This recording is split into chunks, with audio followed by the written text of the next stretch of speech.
Well, starting next week, some special Toronto cops will be in 4 select neighborhoods. This is all part of a 6-month enhanced neighborhood officer pilot project.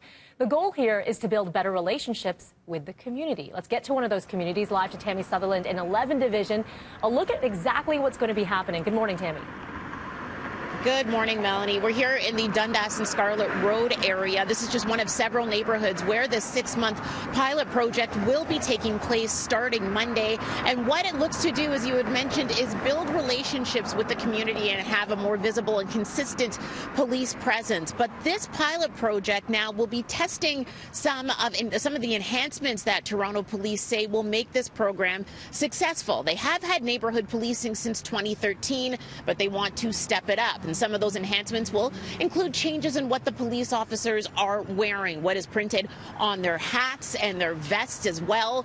And this will be in force in some of the different neighborhoods across the city, as you mentioned, here in 11 Division and in 22 Division in the city's West End, also out in 41 and 42 Division in the city's East End. So coming up just after 7 o'clock this morning right here on BT, we'll be speaking with Toronto Police Deputy Chief Peter Ewan about the program itself. We'll give you a sneak peek of what's to come, but we'll also be talking to residents to get their reaction to having more officers in their communities. Mel, I'll send it back to you. All right, Tammy, thank you so much for that. To Mississauga now, a serious crash claiming the life of one person last night. 2 vehicles were involved in this crash. It sent debris across the roadway.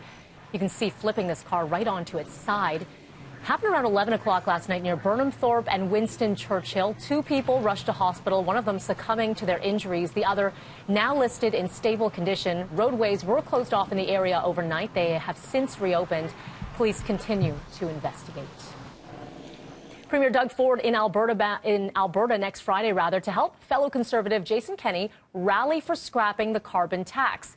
Alberta opposition leader Jason Kenney vowing to rid the province of the carbon tax if he is elected in the spring vote. Ford, of course, got rid of the cap-and-trade rule not long after being elected here in Ontario. Ford claims that's part of the reason that gas prices have dropped recently. Ford tweeting about being invited to the Alberta rally, saying, proud to say that Ontario will stand with Albertans who oppose this unfair and burdensome tax on families and businesses.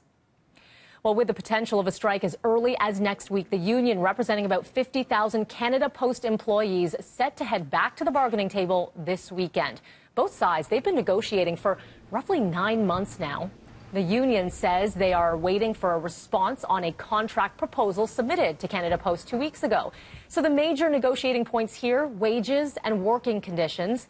If a deal is not reached, rotating walkouts could happen as soon as next week.